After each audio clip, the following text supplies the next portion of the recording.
Have you ever found a dead body? I found one last Tuesday, and I still can't sleep. I work maintenance at a storage facility, the giant kind with climate-controlled units that rich people use for their extra furniture. Been doing it 3 years. Mostly it's checking locks, fixing lights, making sure the homeless haven't broken in. Last Tuesday, this woman came to the front desk crying.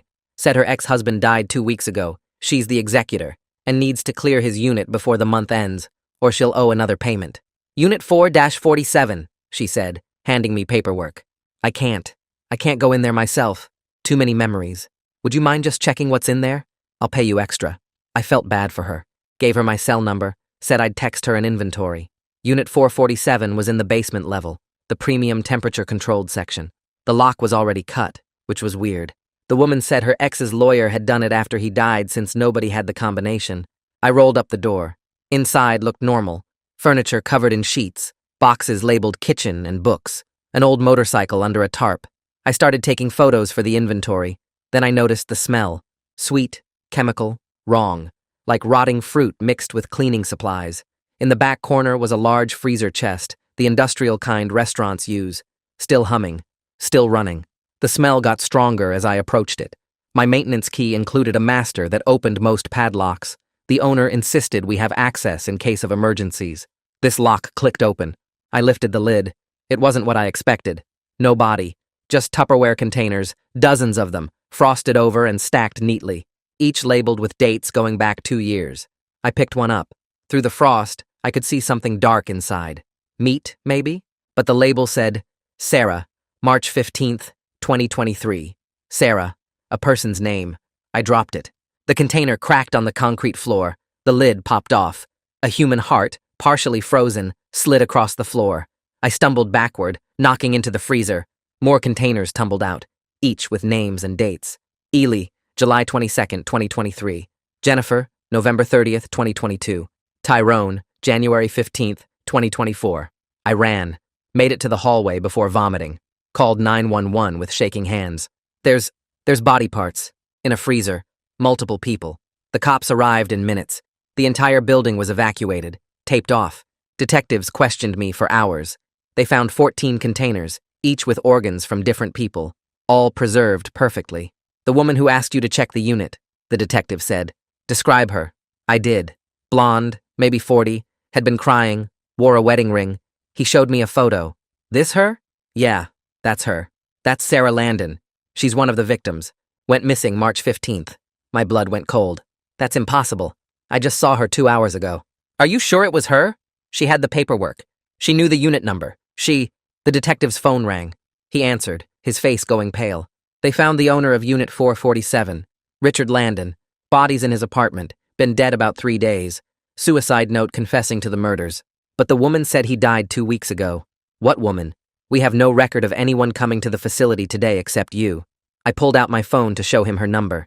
The text thread was gone. The number wasn't in my call history. The security footage from the front desk showed me talking to no one. Just standing there, nodding at empty air, then walking to Unit 447 alone. I think you need to come with us, the detective said. They kept me for 12 hours. Polygraph tests, psychological evaluations, checking my background for connections to the victims. Nothing. They had to let me go, but told me not to leave town. I went home, couldn't sleep, kept seeing that heart sliding across the floor, kept wondering about the woman who wasn't there. At 3 a.m., my phone buzzed. Unknown number. Thank you for finding them. They needed to be found, but you weren't supposed to open the freezer. I called the detective immediately. The number traced to Sarah Landon's missing cell phone. Another text. Check your freezer. I didn't want to, but I had to. Inside my freezer, between the frozen pizzas and ice cream, was a new Tupperware container. The label read, Michael, November 19th, 2024. That's my name. Today's date. My doorbell rang. Through the peephole, I saw her. Sarah Landon, the dead woman, holding a cooler and smiling. We need to talk about what you found, she said through the door. And what happens next? I back away from the door, my feet catching on the edge of my carpet. Sarah Landon's face fills the peephole, that same calm smile from the storage facility, like we're neighbors catching up over coffee instead of a dead woman and the guy who found her heart in a freezer. My phone feels heavy in my hand. Detective Maddox's number pulled up, but my thumb frozen over the call button. Every part of me screams to run, to grab my keys and bolt through the back door, but I can't move. She knows my name. She was in my apartment somehow, put that container in my freezer with my name on it, with today's date, and now she's standing in my hallway holding a cooler like she's bringing over dinner. She knocks again, softer this time, 3 gentle taps that sound wrong coming from someone who shouldn't exist. Her voice comes through the door, muffled but clear. She says she understands I'm scared, that she'd be scared too, but she's not here to hurt me. The words sound so normal, so human, like something a friend would say after showing up unannounced. For just a second, I almost believe this is all a mistake, that maybe the detective showed me the wrong photo, that this woman at my door is just someone who looks like Sarah Landon, and I'm having some kind of breakdown from the stress. But then I remember the security footage showing me talking to empty air, the text messages that vanished from my phone, the way the detective's face went pale when he told me her body was found 3 weeks ago. My phone buzzes in my hand and I nearly drop it. Another text from that unknown number, the one that traced to Sarah Landon's missing cell phone. The message fills my screen in simple words that make my stomach twist. It says the police can't help with this. It says if I want answers about why my name was in that freezer with today's date, I need to open the door and listen. My finger hovers over Detective Maddox's name in my contacts, but I don't press it. What would I even say? That the dead woman is texting me instructions? That she's standing in my hallway right now? They already think I'm crazy, already put me through 12 hours of tests and questions, because the footage showed me talking to nobody. I walk to the door, each step feeling like I'm moving through water. My hand reaches for the deadbolt, and I hear my own voice in my head asking what I'm doing, telling me this is insane, but I unlock it anyway. I leave the chain on though, that thin metal link suddenly feeling like the only thing between me and whatever is happening. I pull the door open just enough to peer through the gap. Sarah Landon stands there in my hallway under the flickering light that I keep meaning to fix. She looks exactly like her missing person photo, the one Detective Maddox showed me. Same blonde hair, same face, same clothes even, a blue cardigan over a white shirt. But up close I can see through her, just barely, like looking at someone through foggy glass. The hallway light shines through her edges, making her look pale and thin, almost see-through. Her eyes, though, those are sharp and clear, and looking right at me with an awareness that makes my skin crawl. She starts talking before I can say anything. She explains she's not a ghost exactly, more like an echo of what happened. She says she's been trying to reach me since I opened that freezer, since I saw her name on that container and dropped it on the concrete floor.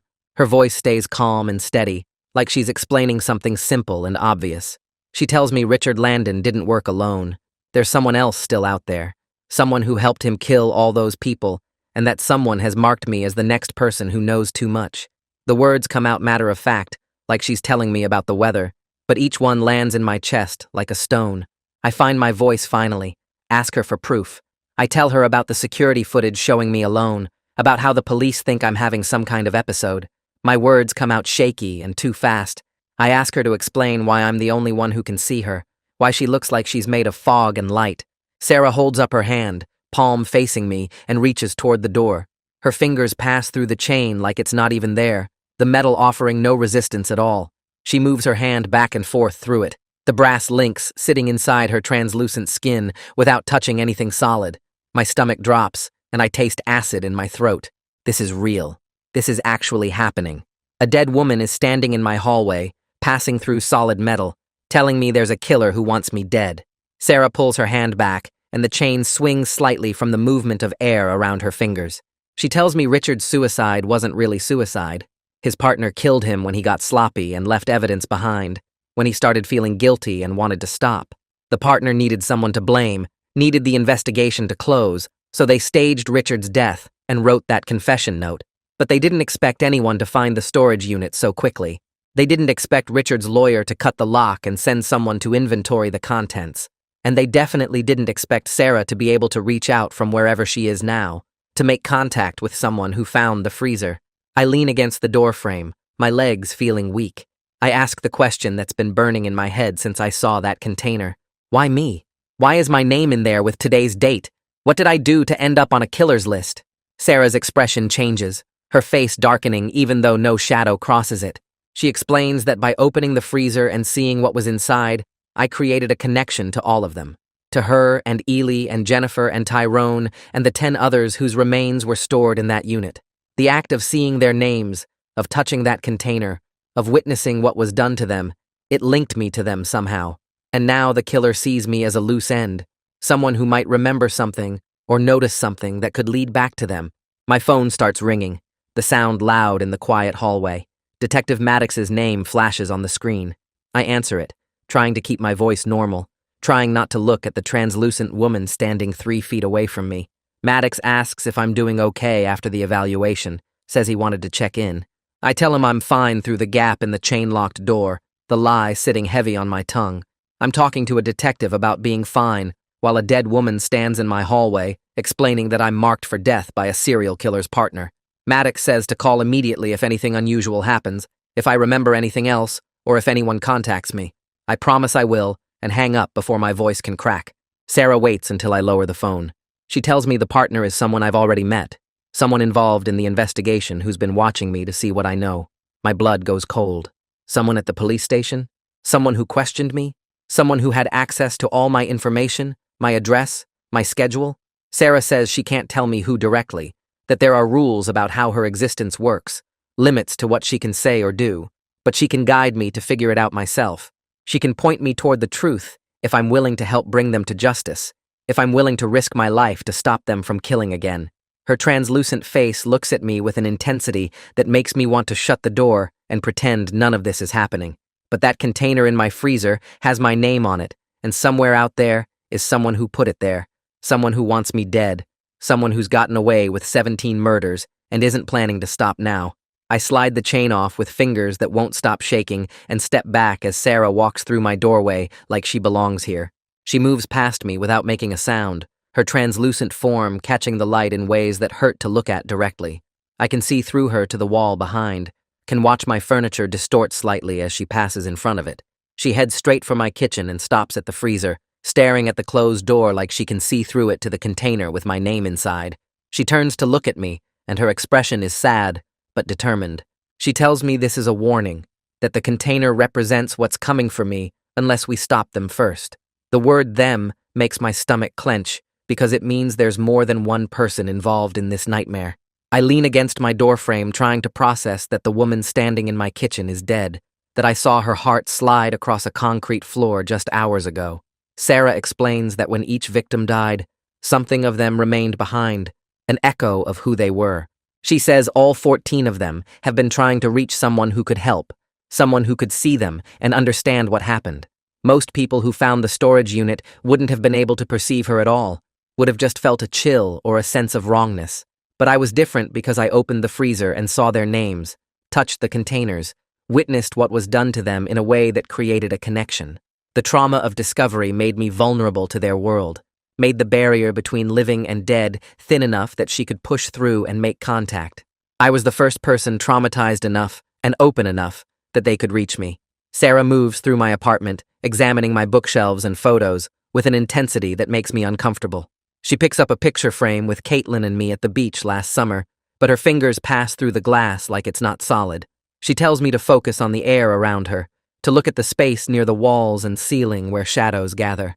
I don't want to, but I force myself to concentrate the way she's instructing, squinting at the corners of my living room.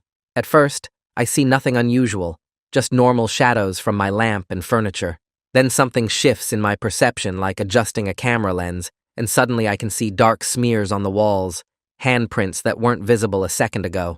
They're everywhere, on my door frame and light switches and the handle of my refrigerator. Sarah says these are traces the killer left behind, residue from their presence that normal people can't perceive. She teaches me to notice how the air feels colder in certain spots, how shadows move wrong when nothing is casting them. The more I focus, the clearer it becomes that someone has been in here recently, touched my things, walked through my space while I was gone. The handprints lead from my front door to my bedroom to my kitchen, a path of violation that makes my skin crawl. I stumble to my bathroom and dry heave over the toilet, my body rejecting the reality of what I'm seeing. The killer was in my home while I was at the police station being questioned and evaluated. They touched my belongings, walked through my rooms, put that container in my freezer with my name on it. Sarah appears in the bathroom doorway and tells me they're playing with me, enjoying the fear and psychological torture. She says this is their pattern, how they operated with other victims before escalating to actual violence. They like to make people feel unsafe in their own homes, to strip away any sense of security before moving in for the final act. I wipe my mouth with shaking hands and ask how long I have, how much time before they stop playing and start actually trying to kill me. Sarah's translucent face shows sympathy, but also urgency, as she explains it could be days or hours, depending on how much I figure out, how close I get to identifying them. The container with my name is both warning and promise, a psychological weapon and a genuine threat. My phone buzzes on the bathroom counter and Caitlin's name lights up the screen. I stare at it for 3 rings before answering, trying to make my voice sound normal. Caitlin asks if I'm okay because she heard about what happened at the storage facility, something about police and evacuations and human remains. I can hear the worry in her voice and have to decide right now whether to tell my girlfriend that I'm talking to a dead woman in my bathroom while looking at invisible handprints a killer left on my walls. I keep it vague instead, telling her I'm dealing with police stuff and evaluations, that it's complicated but I'm physically fine. She offers to come over, says she can leave work early and be there in 20 minutes. Every instinct screams at me to say yes, to have someone real and solid here with me, but I remember Sarah's warning about the killer targeting people I care about. I tell Caitlin to stay away, that I need some time alone to process everything. The hurt in her silence cuts deeper than any physical wound, but I force myself to maintain the lie because if she comes here, she becomes another target. After I hang up, Sarah is standing right behind me, close enough that I can feel the cold radiating from her form. She warns me that the killer will target people I care about to isolate me, to make me vulnerable and alone. Caitlin is already in danger just from being associated with me, from being my girlfriend and someone I'd want to protect. Sarah says I have 2 choices, and neither is good. I can push Caitlin away completely, break up with her, and make her think I don't care, which might convince the killer she's not worth using as leverage. Or I can bring her into this, tell her the truth about the supernatural elements and the danger, which risks her life, but at least lets her make informed decisions about her own safety. Both options feel impossible. Both guarantee someone gets hurt. Sarah tells me the killer is probably watching my communications, monitoring who I talk to and what I say, using that information to identify vulnerabilities they can exploit. I pace my small bathroom trying to think clearly through the panic. Caitlin deserves to know the truth, deserves to understand why I'm pushing her away, or why her life is in danger. I call her back before I can talk myself out of it, and the words come out in a rush.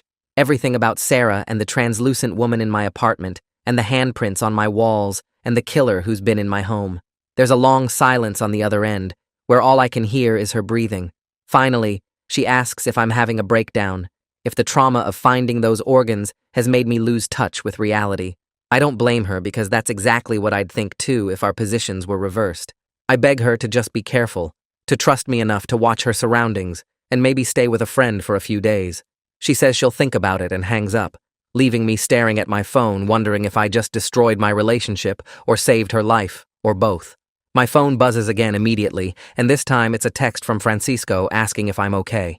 The facility manager told everyone about the police investigation, about the freezer and the remains, and my involvement in the discovery.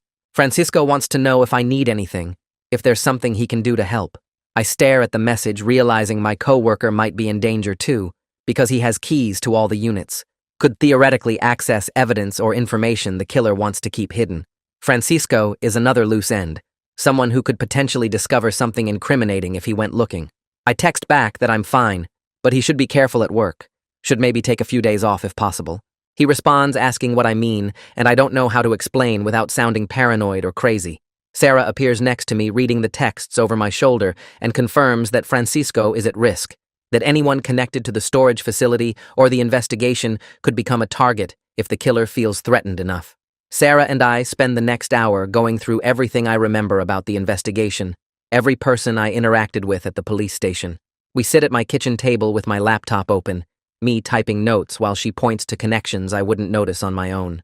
She can sense things about people, feel their intentions in ways I can't access, but she needs me to make the connections consciously for her abilities to work properly. It's like she can see the threads between people, but I have to name them and understand them before the information becomes useful. We list every detective and officer and technician who was at the storage facility, everyone who questioned me or processed evidence or had access to the crime scene. Sarah keeps circling back to Detective Maddox, the one who showed me her photo and asked if I recognized her, She says something about him feels wrong, like he knew more than he was saying during the interrogation. I pull up news articles about the case on my laptop, reading through details about the investigation and the victims. Something clicks in my memory about the way Maddox reacted when I described the woman who sent me to Unit 447. He seemed surprised when I gave specific details about her appearance, like he was testing whether I'd actually seen Sarah before or if I was making it up. But his surprise felt calculated, like he already knew what I was going to say. Sarah leans over my shoulder, her cold presence making the hair on my arms stand up, and confirms that Maddox has been investigating these murders longer than the official timeline suggests. She says he knew about some victims before they were reported missing, that he's been tracking the pattern for years without telling his department the full scope of what he discovered.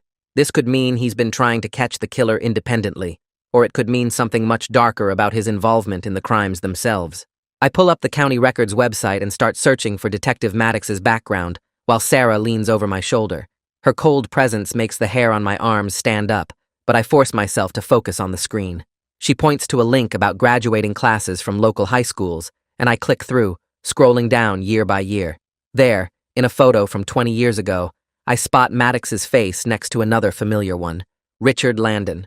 They're standing together at some school event, both smiling, both looking like normal teenagers who had no idea what their lives would become. Sarah's finger passes through the screen, indicating a small notation at the bottom about them being on the debate team together.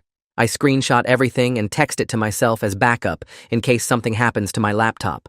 This connection was never mentioned during the investigation, never disclosed when Maddox showed me Sarah's photo and questioned my story. Either he didn't realize the connection himself, which seems impossible, or he deliberately hid it from the official record. Sarah makes a sound like wind through empty rooms, and I turn to see her staring at the corner of my living room where the shadows look darker than they should. The lights above us flicker once, then again, and the temperature drops so fast I can see my breath forming clouds in the air. Sarah tenses beside me, her translucent form becoming more solid as if she's concentrating hard on staying visible. Something else is here, something that makes the walls feel closer and the air taste like metal and fear. The shadows in the corners aren't just dark anymore, they're reaching, stretching across my walls with fingers that look almost solid, but move wrong, too fluid and too deliberate. I push my chair back from the table and Sarah moves between me and the shadows, her presence creating a barrier I can feel as pressure against my chest. She tells me, this is the killer's darkness, that doing these things so many times has created a footprint that exists beyond normal reality. Her voice sounds strained, like she's using all her energy just to speak, while holding back whatever is trying to reach us. The shadows pulse and grow, crawling up the walls toward the ceiling, while the temperature keeps dropping until my fingers go numb. I watch Sarah push back against them with her own presence, two impossible forces meeting in my living room and creating a pressure that makes my ears pop. The shadows recoil slightly, but push forward again, and I can hear something like whispers coming from them, words I can't quite make out, but that fill me with sick dread anyway. Sarah's form flickers like a candle in wind, and I realize she's struggling, that this confrontation is costing her more than she expected. The battle lasts maybe 30 seconds, but feels like hours, my back pressed against the wall as supernatural forces clash in front of me. Then suddenly, the shadows retreat, pulling back into the corners and fading until they look normal again. The temperature rises slowly, and I can breathe without seeing frost in the air.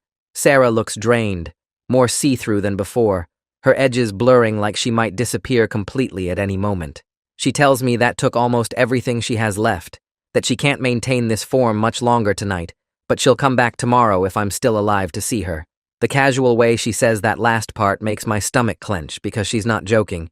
She genuinely doesn't know if I'll survive until morning. Before she fades completely, Sarah tells me to look at the storage facility's employee records from 5 years ago. She says the answer to who the partner is lies in who had access back when the murders first started, who was there at the beginning and is still there now. Her voice gets quieter with each word until I'm straining to hear her, and then she's gone, vanished, like she was never there except for the lingering cold and the memory of shadows that moved with purpose. I'm alone in my apartment with the knowledge that someone is hunting me, someone who has both human intelligence and supernatural capabilities, someone who can send their darkness into my home while they're somewhere else entirely. I check all my locks twice and push my couch against the door for extra security, even though I know it won't actually stop what's coming for me. Sleep is impossible, so I spend the night at my laptop researching everything I can find about the storage facility's history. The company website has a page about their founding and growth, mentioning they opened this location 8 years ago and expanded to climate-controlled units 6 years ago. I dig through old news articles and business filings, looking for anything about employee turnover or management changes. What I find makes my hands shake as I take screenshots. Requested Reads is on Spotify now. Check out link in the description or comments. 5 years ago, right around March when the first victim disappeared, 3 employees quit within the same month. The articles don't say why, just that the facility was hiring to replace maintenance staff and security personnel who had resigned.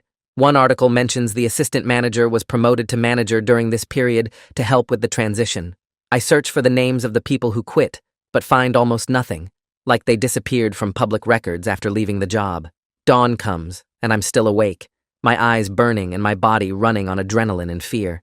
I call in sick to work, my voice rough enough that my boss doesn't question it, and then I grab my keys. I need to see those employee files myself, need to know who was working there when this all started. The facility is only 15 minutes away, but I take a longer route, checking my mirrors constantly to make sure nobody is following me. I park 2 blocks away and approach through the alley behind the building, slipping in through the loading dock entrance that's always unlocked during business hours. The hallways are empty this early. Most tenants don't come by until later, and I move quickly toward the administrative offices on the 2nd floor. My heart pounds so loud I'm sure someone will hear it and investigate, but I make it to the manager's office without seeing anyone. The door is locked, but my master key works on interior doors too, something I've never been more grateful for than right now.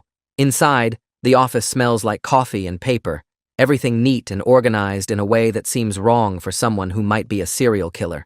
I find the filing cabinet marked personnel and start pulling folders, photographing each page with my phone. My hands shake every time I hear footsteps in the hallway outside, every distant voice making me freeze and listen to see if they're coming this way. The files go back to when the facility opened, and I work backward through the years until I reach the ones from 5 years ago. There are the 3 employees who quit, their resignation letters brief and professional, giving no real reason for leaving. And there's the promotion paperwork for the current manager, showing he moved up from assistant manager to full manager on March 20th, exactly 1 week after Sarah Landon disappeared. His hiring date as assistant manager was 2 years before that, meaning he'd been here from almost the beginning, had access to every unit, knew every security weakness in the building. I photograph everything, my phone's storage filling up with evidence that might prove nothing in court, but tells me everything I need to know. A door slams somewhere, and I nearly drop my phone, shoving the files back into the cabinet and closing the drawer as quietly as possible. Footsteps approach the office, and I look around frantically for somewhere to hide, but there's nowhere, just a desk and chairs and filing cabinets with no space large enough for a person. The door opens and Francisco walks in, his eyes going wide when he sees me crouched by the filing cabinet with my phone in my hand. He demands to know what I'm doing here, his voice sharp with concern and confusion, and I have maybe 3 seconds to decide whether to trust him with the truth or make up some excuse that will sound ridiculous either way. Something about the genuine worry on his face makes me show him the photos on my phone, pulling up the timeline that shows our manager's promotion matching the first murder. I explain quickly about the connection between Maddox and Richard Landon, about Sarah appearing in my apartment and the shadows that attacked us, about how someone is still out there killing and I'm the next target. Francisco listens without interrupting, his expression shifting from confusion to disbelief to something like acceptance. When I finish, he's quiet for a long moment, then tells me he's had his own suspicions about the manager. He says equipment goes missing sometimes, expensive tools that should be locked up, and there are gaps in the security footage that get explained away as technical glitches. He thought it was just theft, or maybe the manager being lazy about maintenance, but now he's wondering if those gaps were covering up something much darker. Francisco mentions the manager has keys to storage units that were never returned by previous tenants, units that should have been rekeyed but somehow never were, giving him access to spaces that aren't officially assigned to anyone. He pulls out his own phone and shows me a spreadsheet he's been keeping, noting dates when equipment disappeared and footage got corrupted, and I see the pattern immediately. Every gap lines up with a date close to when one of the victims went missing, the manager creating blind spots in our security system during the exact windows when he needed them. We decide right then to check the security archives together, looking for any footage from 5 years ago that might show the manager accessing Unit 447. Francisco knows where the old drives are stored, in the archive room down in the basement near where I found the freezer. The thought of going back down there makes my stomach twist, but we need proof. Something concrete that ties him to the murders beyond just suspicious timing and missing equipment. We take the service elevator down, the same one I used that first day, and the smell hits me halfway through the descent. Not the sweet chemical rot from before, but something similar. A memory my brain won't let go of even though the freezer is long gone, hauled away as evidence. The basement hallway stretches out exactly like I remember. Fluorescent lights buzzing overhead. Concrete walls painted that industrial beige that's supposed to be calming, but just feels cold. Francisco leads me past Unit 447, and I can't help but look at the rolled-down door, now sealed with police tape and a new padlock. The archive room is at the end of the hall, a converted storage unit filled with old computer equipment and boxes of security drives labeled by year and month. Francisco starts pulling drives from 5 years ago, while I set up the old monitor and playback system they keep down here for reviewing footage. My hands shake loading the first drive, March through May from 5 years back, right when Sarah disappeared. The footage loads in grainy black and white, showing the basement hallway from multiple camera angles.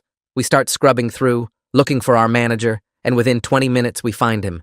There he is on March 14th, the day before Sarah vanished, wheeling a large equipment cart toward Unit 447 at 2 in the morning. The footage shows him unlocking the unit with his own key, going inside for 40 minutes, then leaving with the cart noticeably lighter. Francisco and I exchange looks, both of us knowing what this means, but neither wanting to say it out loud. We keep watching, finding more instances, dates that match up with when other victims went missing. Each time it's the same pattern, late-night visits to Unit 447, always with equipment that could hide what he was really transporting. I'm taking photos of the monitor with my phone when the temperature in the archive room drops so fast I can see my breath. Francisco grabs my arm, his eyes wide and fixed on something behind me. I turn slowly, and there she is, Sarah, but stronger than before, more solid, like she's drawing power from this location where so much of her nightmare began. Francisco screams, actually screams, stumbling backward into the shelving unit and sending old drives clattering to the floor. Sarah holds up her hands in what I think is meant to be a calming gesture, but her translucent form just makes it more terrifying. She apologizes for scaring him, her voice echoing slightly like it's coming from everywhere at once, but says time is running out. The killer knows we're getting close, she explains, and they're preparing to eliminate all witnesses today. She says it with such certainty that my blood goes cold. They're starting with Caitlin, she continues, to hurt me emotionally before finishing me off, and the way she says it makes clear this isn't speculation. This is something she knows, something she can sense through whatever connection exists between her and the killer. I pull out my phone immediately, hands fumbling, and call Caitlin. It rings once, twice, 3 times, 4. Voicemail. I try again. Same thing. Sarah moves closer, her form flickering slightly, and says she can sense Caitlin is in immediate danger at her apartment right now, that we need to go immediately if we want to save her. Francisco is still pressed against the shelving, his face pale, but when I start running for the door, he follows, both of us sprinting down the basement hallway toward the elevator. Sarah guides us, her translucent form somehow keeping pace, and when the elevator is too slow, she directs us to the stairs. We burst out into the parking lot and run for my car, Francisco jumping into the passenger seat while Sarah materializes in the back, sitting there like this is completely normal, like dead women ride in back seats all the time. I peel out of the parking lot and Sarah starts giving directions, telling me to take streets I've never heard of, shortcuts through neighborhoods I didn't know existed. She's guiding us through the city with perfect knowledge of every alley and side street, shaving minutes off what should be a 20-minute drive. Francisco keeps looking back at her, his mouth opening and closing like he wants to ask questions but can't form words. The drive takes 8 minutes, Sarah's shortcuts getting us there impossibly fast, and when we screech to a stop outside Caitlin's apartment building, my heart is hammering so hard I can barely breathe. Her apartment is on the 2nd floor, and we take the stairs 2 at a time, Sarah floating ahead of us, and when we reach her door, I see it slightly open, just a crack, which is wrong because Caitlin always locks her door, always. I don't think, just burst inside, and the scene that greets me stops my heart. The facility manager is standing over Caitlin's unconscious body on her living room floor, a syringe in his hand, and he looks up at me with complete calm, like he was expecting this, like this is all part of his plan. He actually smiles and says he was hoping I'd figure it out, that killing me here with her makes the murder-suicide narrative much cleaner, easier for the police to accept. His voice is casual, conversational, like he's discussing the weather instead of describing how he's going to frame my death. Francisco tackles him from behind before he can say anything else, both of them crashing into Caitlin's coffee table, which shatters under their combined weight. I rush to Caitlin, dropping to my knees beside her, pressing my fingers to her neck and finding her pulse strong and steady. Her eyes are closed, but she's breathing normally, and I realize he only just injected her, hasn't had time to finish whatever he planned, and we got here in time. Behind me, I hear Francisco and the manager struggling, furniture breaking, and then a sharp crack that makes me spin around. The manager throws Francisco off with surprising strength, sending him sliding across the hardwood floor and pulls a knife from somewhere inside his jacket. His calm demeanor cracks completely, rage transforming his face into something animal and desperate. He starts ranting, words tumbling out about how Richard Landon was weak, got emotional about the victims, wanted to stop after the 10th one. He had to be eliminated, the manager says, had to be set up as the sole killer to close the case and protect himself. He's pacing now, knife held low and ready, explaining how he staged Richard's suicide, wrote the confession, made it all look perfect, until I had to go and open that freezer, had to find what should have stayed hidden forever. Francisco is getting to his feet, blood running from his nose, and I'm frozen between him and Caitlin, calculating whether I can get to the door before the manager reaches us with that knife. Then Sarah materializes, fully visible to all of us, solid enough that she casts a shadow on the wall. The manager's face goes completely white, all the blood draining away, and he actually drops the knife. Sarah isn't alone anymore. Other translucent figures appear around her, 13 of them, all the other victims, and together they create a circle around the manager that he can't cross. He actually tries to push through, but some invisible barrier holds him in place, supernatural justice trapping him in the center of Caitlin's living room while he screams about ghosts and echoes. I grab my phone with shaking hands and call Detective Maddox, and when he answers, I can barely get the words out, explaining where we are, what happened, that the facility manager is here, and tried to kill Caitlin. Maddox's voice goes sharp and focused, telling me he's been investigating the manager separately, that forensic accounting found unexplained income matching the timeline of the murders, deposits that couldn't be explained by his salary. He says units are already on the way, that I need to keep the manager contained until they arrive. Francisco grabs a lamp, holding it like a weapon, keeping pressure on the manager who's now curled on the floor inside the circle of victims, rocking back and forth and muttering about shadows and death. The police arrive within minutes. I can hear sirens getting closer, and when they burst through the door, the victims fade away, their purpose served. The manager is babbling about ghosts and echoes, completely unhinged now that his careful planning has collapsed, and the officers have to physically restrain him as he thrashes and screams. Paramedics arrive right behind them, checking Caitlin immediately, and one of them tells me she'll be fine, that the sedative was mild and she'll wake up confused, but unharmed. Detective Maddox shows up last, surveying the destroyed living room, and he pulls me aside while Francisco gives his statement to another officer. Maddox apologizes for suspecting me, explaining that the psychological evaluation was partly to protect me and partly to see if I'd slip up if I was involved. He admits the security footage showing me alone was deeply troubling, that he couldn't ignore it professionally, even though his instincts said I was telling the truth. But he's seen enough strange things in this case now, he says quietly, to believe something unusual is happening, something that doesn't fit in official reports, but that he knows in his gut is real. Sarah stands on the sidewalk next to the police car, watching the officers secure the manager in the back seat. I can see through her now, her form barely holding together, but her face shows something I haven't seen before. Peace. The other victims appear beside her, 13 translucent figures forming a line along the curb, and they all watch with the same expression. Justice coming after so long trapped in darkness. Sarah turns to me, and her lips move, but I can barely hear her voice anymore. Their echoes can finally rest now, she says, the connection between our worlds already starting to fade. They served their purpose. They reached out across death itself to make sure their killer faced consequences. Now, they can move on to whatever comes next. I want to ask where they're going, but she's already disappearing, her outline dissolving into the morning air. The other victims fade too, one by one, until I'm standing alone on Caitlin's front lawn, watching the police car drive away with a serial killer in custody. The ambulance doors are still open, and I climb in to check on Caitlin. She's lying on the stretcher with an oxygen mask over her face, eyes fluttering open as the sedative starts wearing off. The paramedic tells me she's stable, that the drug was mild enough it'll clear her system in an hour or two. Caitlin pulls the mask down and tries to smile at me. Her voice comes out rough and confused. "What happened?" she asks, and I explain everything in a rush. The manager breaking in, Francisco tackling him, Sarah and the victims appearing to trap him until police arrived.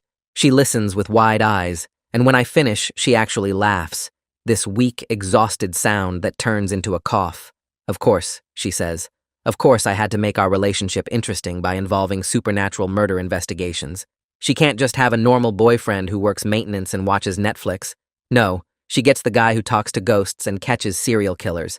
I've never been more relieved to hear her sarcasm. It means she's going to be okay. The paramedic clears her to go home after another 20 minutes of monitoring, and I help her back into her apartment where Francisco is giving his statement to 2 officers. He looks exhausted, blood dried under his nose from where the manager hit him, but he grins when he sees Caitlin walking. The police finish taking our statements and leave, promising to follow up if they need more information for the case. Francisco helps me clean up Caitlin's destroyed living room, picking up broken furniture and sweeping up shattered glass while Caitlin sits on the couch wrapped in a blanket. We don't talk much. We're all too tired and shocked to process what just happened. Francisco leaves around noon and Caitlin falls asleep on the couch, so I sit on the floor next to her and finally let myself feel everything I've been pushing down. The terror of seeing that knife, the relief of Sarah appearing, the weight of knowing this is actually over.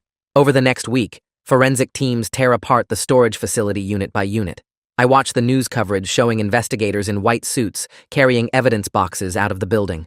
They find 3 more units the manager had been using over the years, each one containing carefully organized records. Dates, names, locations where he and Richard grabbed their victims, photos documenting what they did. The manager kept everything, this sick archive of 17 murders spanning 5 years. The news reports the total victim count climbing.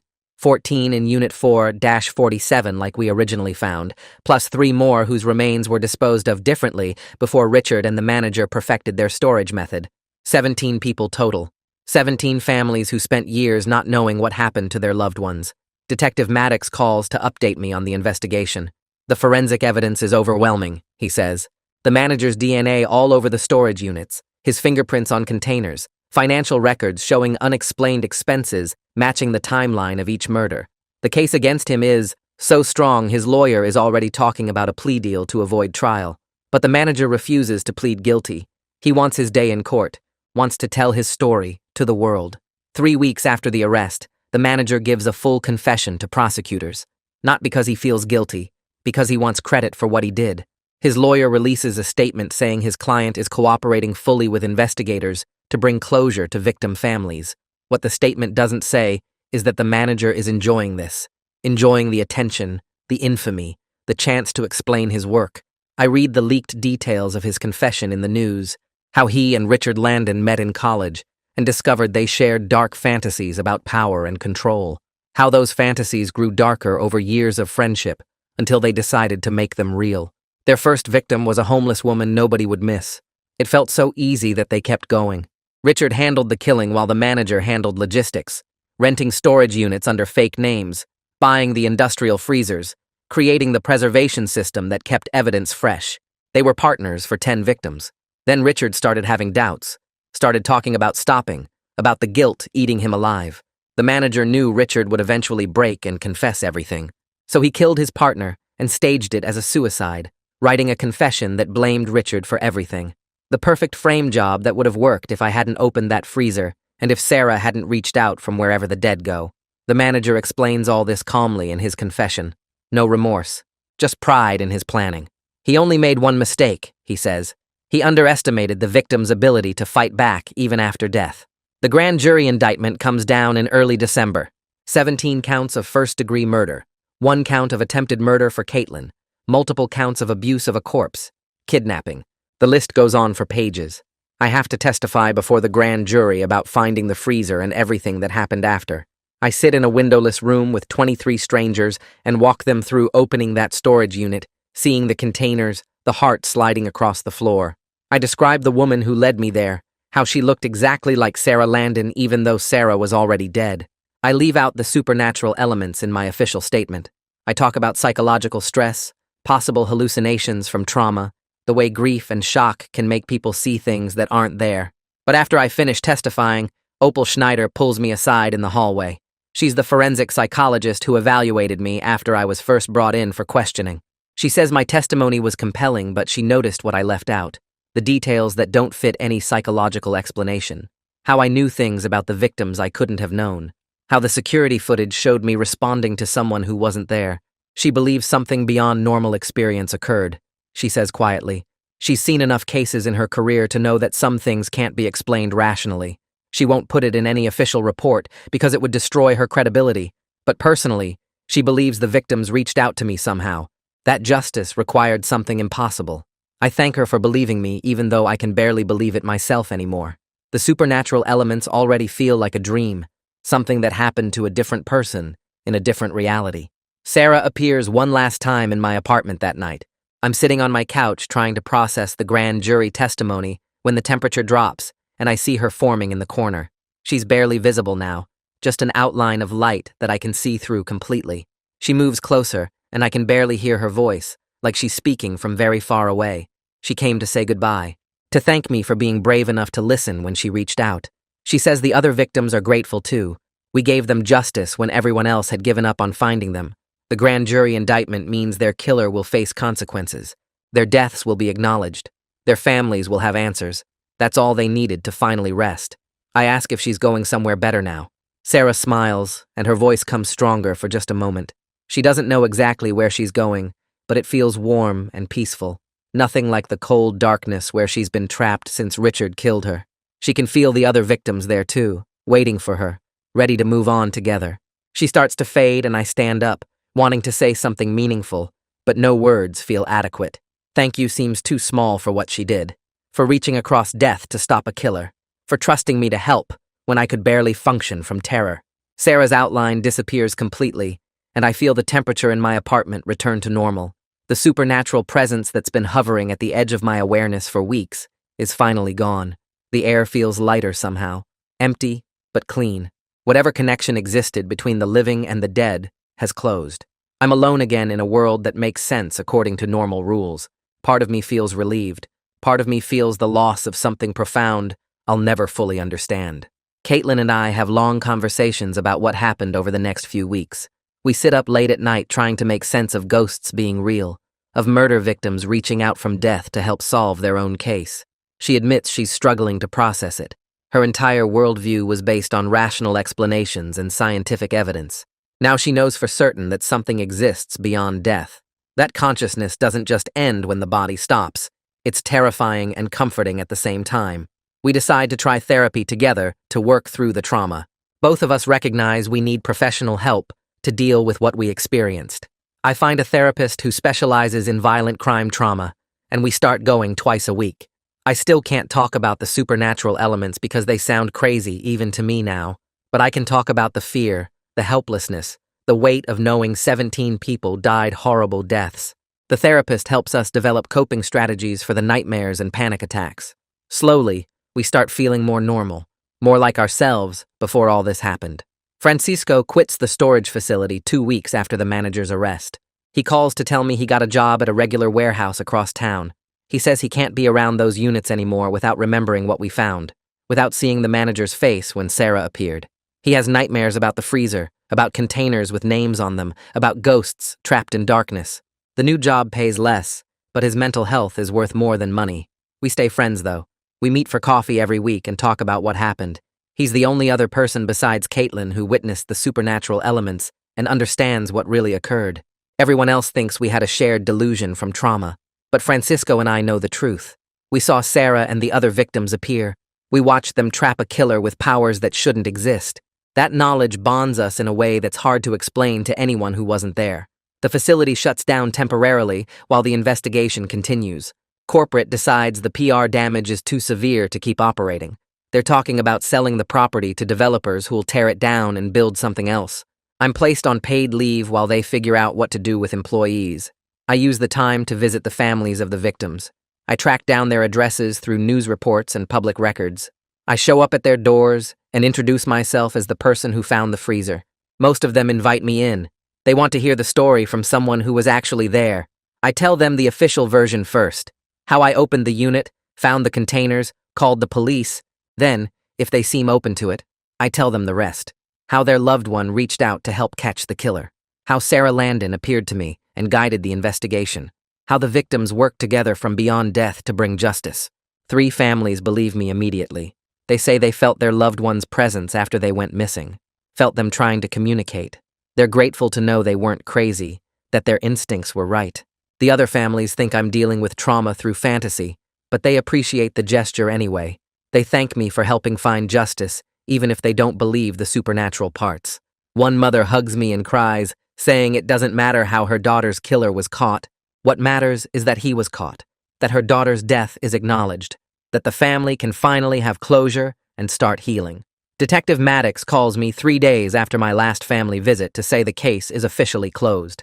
He asks me to come down to the station to sign some final paperwork. When I arrive, he takes me to a small conference room instead of an interview room, which feels less threatening.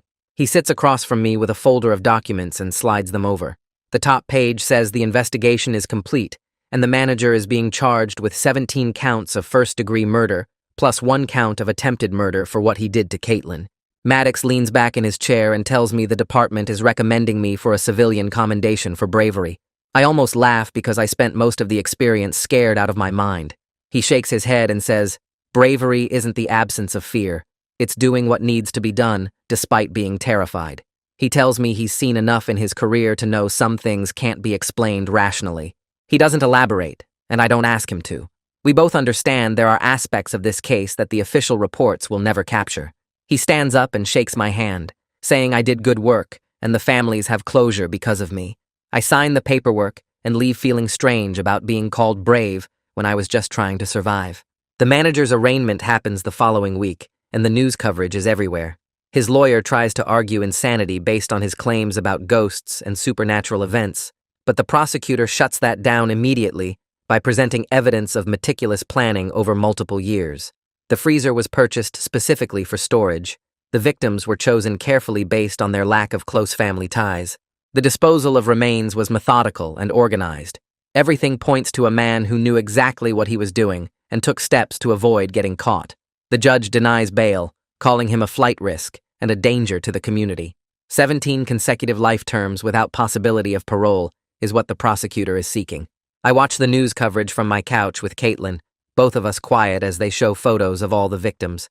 Sarah Landon's picture appears, and I feel that same warmth from before, like she's acknowledging that justice is finally happening. I can't go back to the old storage facility. Even thinking about walking through those hallways makes my chest tight.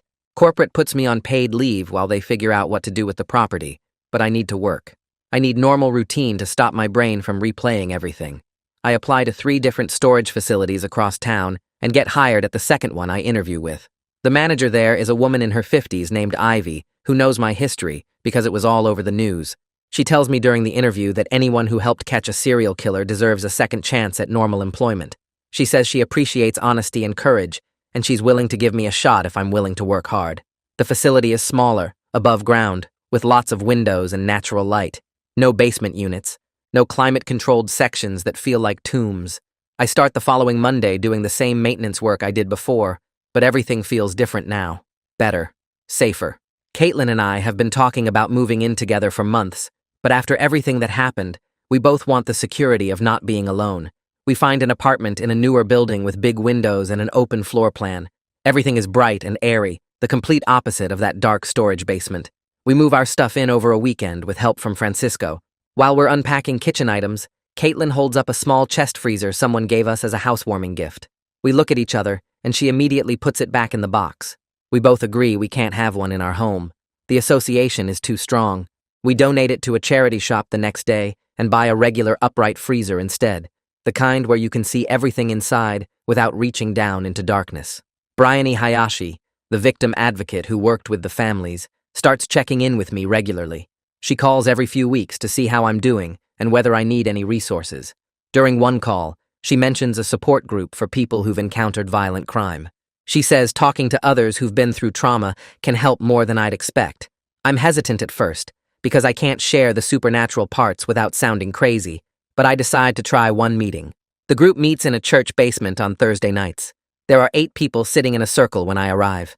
A woman facilitates and asks if anyone wants to share. I talk about finding the freezer and the organs inside. I talk about the fear and the nightmares, and feeling like I can't trust my own perception of reality anymore. I leave out Sarah and the echoes and the supernatural justice. But talking about the trauma of discovery, the weight of knowing 17 people died horrible deaths, the guilt of wondering if I could have found them sooner, all of that helps more than I expected. Other people nod and share their own stories. We're all carrying similar weight, just different details. 6 months pass in a blur of work and therapy, and slowly rebuilding normal life. Then the trial date arrives, and I have to testify. The courthouse is downtown in a building with marble floors and high ceilings. I wait in a witness room until they call me.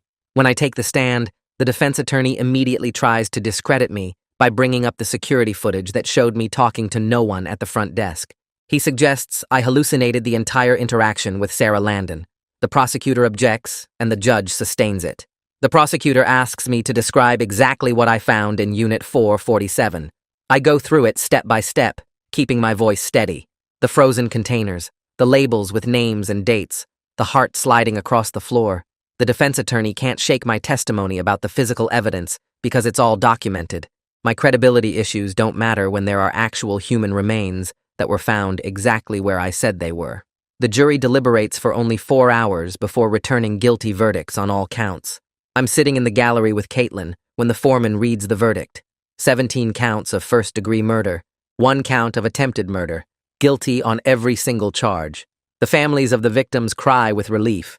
Some hug each other. Others just sit there looking stunned that it's finally over. I feel a warmth in the courtroom, the same sensation I felt at Sarah's grave. I can't see her or any of the other victims anymore, but I sense they're here witnessing their killer face justice.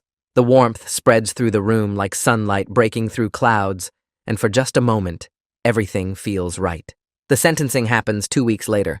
The judge gives the manager 17 consecutive life terms without possibility of parole. As the bailiffs lead him away in handcuffs, he turns and looks directly at me. His eyes are hollow and haunted. He mouths something I can barely make out. They're still here. I realize he can still sense the victim's echoes even though I can't anymore. He's going to spend the rest of his life in prison, haunted by the people he killed, feeling their presence constantly, but never finding peace. That seems like justice to me, both legal and supernatural. Francisco calls me that evening while I'm making dinner with Caitlin. He sounds excited, almost giddy. He tells me he's engaged to his girlfriend, Maria. The experience of nearly dying made him realize he didn't want to waste any more time. He wanted to commit to building a real life with someone he loves. He invites Caitlin and me to the wedding in 3 months. I congratulate him and tell him we'll definitely be there. After I hang up, Caitlin asks what that was about. I explain, and she smiles, saying it's good to have something positive come from all the horror we survived, something to celebrate instead of just process and recover from. We finish making dinner and eat together in our bright apartment with big windows, and for the first time in months, I feel genuinely hopeful about the future. Missing Persons Organization reaches out to help communities find their missing loved ones. I spend weekends answering phones and organizing search parties and sitting with families who just need someone to understand what waiting feels like. The work drains me sometimes, but it also fills something that was empty after everything that happened. I'm making sure other people don't have to face the same horror I did, that families get answers even if those answers hurt. Caitlin comes with me sometimes, and we've become a team at the organization, her handling the administrative side while I work directly with the families. We've helped close 3 cases in the past year, finding people who wandered off with dementia or ran away from bad situations, and each time someone gets found alive, it feels like a small victory against the darkness that took those 17 victims. I still think about Sarah and the others sometimes, wondering if they found peace or if echoes of them exist somewhere I can't see anymore. I choose to believe they're somewhere better, that their pain ended when justice came, and that our connection across whatever separates life from death meant something real. The warmth I felt in that courtroom when the verdict came down wasn't my imagination. Neither was the breeze at Sarah's grave or the sense of gratitude I felt standing there with flowers in my hands. They reached out because they needed help, and I was able to give it to them, and that matters more than any supernatural explanation or rational doubt. On quiet nights when Caitlin's already asleep, I'll sometimes feel that warmth again, like someone saying thank you from very far away. I take it as proof that helping those victims was the most important thing I'll ever do in my life. My days are normal now, beautifully and perfectly normal, filled with work and love and small moments of happiness that I treasure, because I know how fragile everything can be. But I carry knowledge that most people don't have, an understanding that there's more to existence than what we can touch or measure. Sometimes the dead need the living to speak for them and bring their stories into the light, and I was lucky enough to be the person who could do that when it mattered most. Well, that's another wild ride to add to the list. If you're still watching, I admire your patience or your poor taste. Either way, hit subscribe so we can do this again.